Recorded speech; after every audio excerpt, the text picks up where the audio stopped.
Hi, my name is John J. Wiley. My friends and family members just call me Jay. I'm a radio DJ in South Florida, in Key West to be precise, and I'm also a retired police sergeant from the Baltimore Police Department.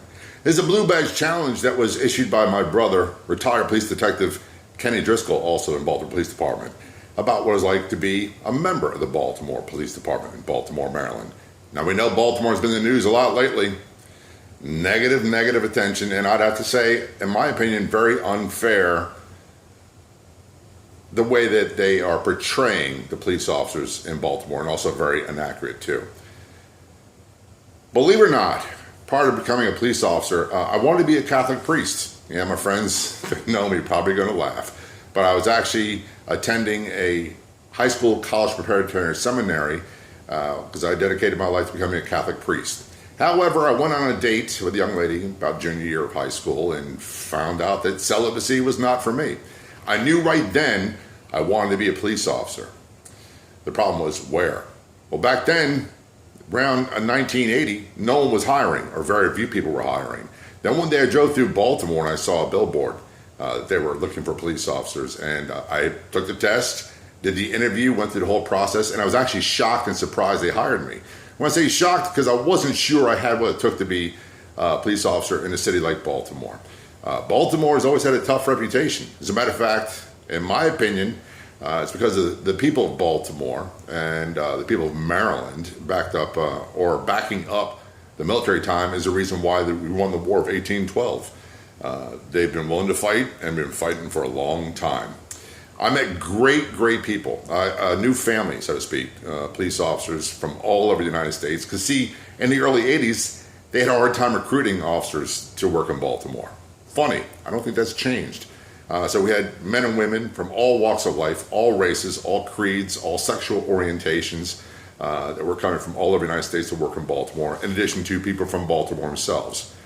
After completing the academy, I was assigned to the Northwest District of Baltimore, and it was quite a learning experience, and I loved it. I did. We had phenomenal people there. A lot of the citizens were just great people, real salt-of-the-earth people. Yeah, we had a lot of criminals as well, but most of our job was involved in doing full-service police work, family disputes. We acted as relationship counselors, family counselors, drug and alcohol abuse counselors, handled domestic disputes, water in the basement, you name it. And yes, more than our fair share of violent crime. Some of it perpetuated against me and my brothers and sisters in the police department. For example, I was retired in 1992 in a violent arrest, and I have 2 steel plates on my right wrist, one right here, and the other one in the base of right thumb. That was from a so-called unarmed man trying to shoot me and kill me with my own service revolver. So I was retired in 1992. The scars I call my Baltimore tattoos, and the steel plates I call my Baltimore body jewelry. But the thing about Baltimore, I was immediately struck by the professionalism of the police department and their officers, combined with the blue-collar work ethic they had. That really appealed to me and still does. I made lifelong friends, lifelong family members, and some of my absolute best days were as a member of the Baltimore Police Department, and meeting and working with some of the great citizens. And some of my worst days of my life were as a member of the Baltimore Police Department.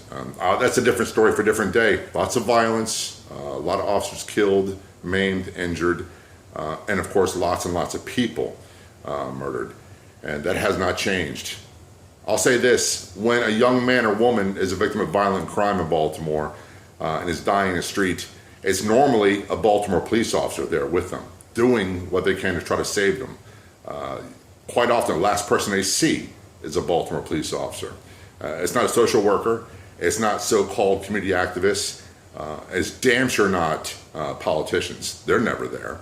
And the firefighters, the EMTs, they get there, but we're usually closer, and we work close with them. And unfortunately, we lost a lot of good people, police officers and citizens.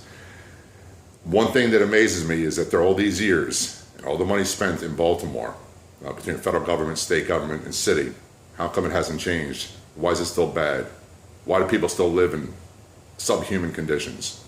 But what do I know? I'm just a retired cop. I loved being a member of the police department, even though we received horrible pay.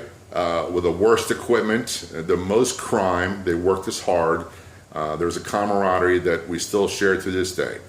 So I hope that answers some of your questions. And by the way, I had a chance to leave, go to other agencies. I was actually detailed to DEA with a police detective from Baltimore, and worked with Maryland State Police, Anne Arundel County, Baltimore County. We worked in Baltimore, DC, Maryland, and Miami, Florida as well. And really got experience working with a lot of other agencies, and had chances to leave for more money, but I couldn't leave my brothers and sisters. Just couldn't do it. And some of my best days, like I said, some of the hardest days, was a member of the Baltimore Police Department.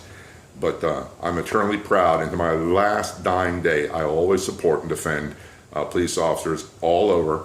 Those who do horrible things, well, we get rid of them. The rest, 99.9% of them, do an awesome job 99.9% of the time, and they deserve our support. This is John J. Wiley, retired Baltimore Police Sergeant of the Baltimore Police Department in Baltimore, Maryland, saying peace out.